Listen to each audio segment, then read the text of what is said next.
Now, in his first interview with Good Morning Britain, Wayne Rooney has opened up about his struggles with alcohol and fame. Yeah, I sat down with the footballing legend ahead of the release of the new documentary about him, which is out tomorrow.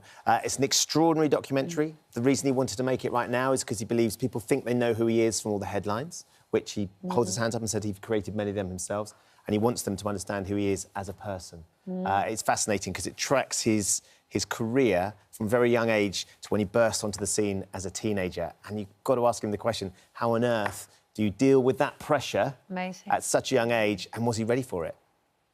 Of course, I felt I was ready from a football point of view, but from the press intrusion point of view, from, you know, following you everywhere you went and every move you make, to try and deal with that was very tough, and I weren't ready. No. From that becomes a lot of pressure, a lot of wrong decisions you make because of that, and ultimately I've paid the price, right? And it's just bubbling up everything inside, and I know I could feel it coming, but you wouldn't say anything. You just let it build up, and then there'd be an explosion. When I was younger, there was moments where you're drinking constantly. We've got 2 days off from the club. I go home and I drink for 2 days straight. Just on your own? Yeah, on my own, and that might be on a Sunday and Monday, and then on the Tuesday, I'd wake up and rough, and you put eye drops in, chewing gum, mouthwash, going into training and trying to dust yourself down to get ready to train and then go and play, and that happened for a long period of time. Interesting, Colleen saying there it's not a good thing for him to be unsupervised. Do you think, in a way, because he was so famous so young, he didn't have the normal experience of learning the dangers of alcohol that perhaps youngsters have growing up, because it was all in such a strange way he encountered it? Or is it something more? Is it like a problem? Alcoholism? Well, he went on to say that actually he feels like his relationship with alcohol is so much better now, and it was the birth of his first son that led him to understand and really evaluate that. But as he's displaying there and talking about, he would go into a room on his own and drink solidly for 2 days. That is not a sort of, you know, that's not a healthy way. No, his coping mechanism with the pressure. We were talking about the fact that these days there's a lot of opportunity, you'd like to think, for young footballers to talk about the pressure they're going through, to share their problems. He had too much pride. He said, I was a tough lad from the streets of a very working-class background in Croxteth. You didn't talk about how you felt. I didn't talk about how I felt. I wouldn't talk to Clean about it. I wouldn't talk to my friends about it. So his dealing mechanism was to forget it. I think there's also that thing, isn't there, that we expect footballers to love fame. You're meant to love it. And if you don't love it, then what do you do with it all? Because you can't get rid of it either, because the thing you are wanting to do is play football. Yeah. As in, the talent is the football. The talent isn't being famous. No. It's not like influencers. You know, you seek fame and you use fame to make money. He can make money without being famous as long as he plays football in front of a crowd, right? Or even keeps delivering. You know what I mean? I suppose the problem is that we see, don't we, Rambo? We see them seemingly enjoying the good bits of fame, the money, the opportunity to go out and party and drink and have all of that. But we don't necessarily see the challenge with dealing with the bad bit, do we? I get the sense from him, did you get this, that he's actually at heart quite a shy person. Yeah, really, and that really he's shy. actually very reluctantly in the public eye. And I think the alcohol can be a coping mechanism in terms of giving him the courage to be able to feel like he can share with people or talk to people. Because he's really, really shy. He's really quiet. I think one of the things that's lovely was you talking to him, because he's doing an incredible job at Derby now, and any Derby fans that have spoken to me about what he's doing there, a club that's going through financial problems. And he turned down the opportunity to interview for the Everton job. And Everton is his boyhood club. And actually, the reaction he got from the club when they heard that he had turned that down was really emotional. This is what he had to say about it. You can see the joy in the staff's faces when we win.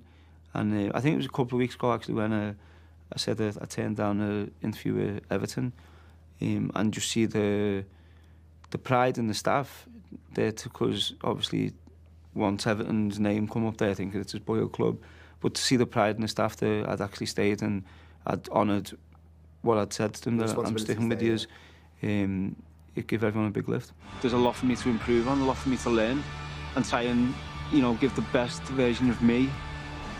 And then in the long term, to obviously try and get this club back into the Premier League. When you lose, that's the toughest point, because you lose, then you start thinking, should I have made this change? Should I have played this player? So there's a lot of things that go through your head. Do the boys come to you for advice? They're like that. I'm not interested, Dad. Don't need to hear what you've got to say. What do you know? Yeah, my eldest lad, Kai, he told me which players we should sign, which players I should start. He said to me, I love driving home with you because I love listening to the conversations. So when I'm old and I'm a manager, I'm getting a head start. Must be especially hard with those decisions, because if you're the footballer and you don't score, then it's kind of you haven't scored. But that's managing it, it's sort of second-hand, when isn't you're on the pitch, there's always somebody else, so there's factors you can blame. When you're the manager and you've picked the team, he said very quickly you can be frustrated, angry, and then you've got to start talking about the next match and thinking about the next match. The buck stops with you.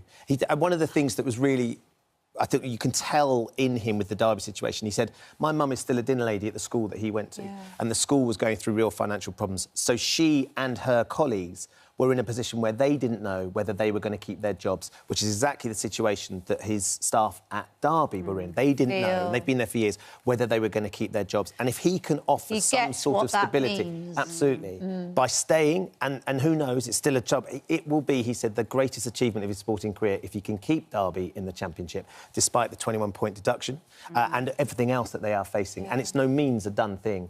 But the challenge is what he's relishing at the moment. Well, that he knows that despite the fame he's had through football, because he didn't have a particularly rich growing up, he understands what really money means. I think it also speaks to the fact that he understands and loves the romance of football. Yes. You know, the romantic... We were talking about, the FA, giant killing with Bournemouth the other day and everything. It's just that idea, isn't it? He likes the idea of small becoming big, because that's what happened to him. He was small, just a small little boy who happened to be able to be amazing and became this enormous star. But I think, actually, sometimes the process of being quite small is actually safe and it feels familiar, whereas being so big and famous is something that... It's a mantle he carries, but I don't think... He's certainly not comfortable, is he? No. He doesn't feel comfortable being...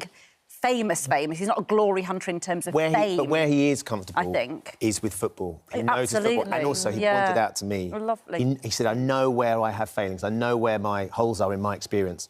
And what I'm doing is I'm plugging those holes with people with more experience than me. I'm not trying to pretend I can do something. I'll bring a better trainer in if I think that's going to work. I know what I do well, and I'm allowed to go and do that, and that's what I can succeed. And hopefully that brings Derby together and, his future football career. It's interesting. And it's like he doesn't have much ego in a strange way. Somebody that... It sounds to me like he doesn't have a huge ego. Did you get that? The documentary is on, gets released tomorrow, and there's a real celebration of his football as well. I think we forget just what an incredible player he was, because he just looks so normal. He doesn't look like Ronaldo. I think Rio Ferdinand said he doesn't look like a superstar. He looks like a bloke you might in the pub. And he's so easy to talk to and so normal and down to earth. And yet he just excelled in such an extraordinary way. And I think sometimes that gets lost. So there's that in there as well, and the honesty between the two of them and that bond they have is really compelling. Amazing. Great interview.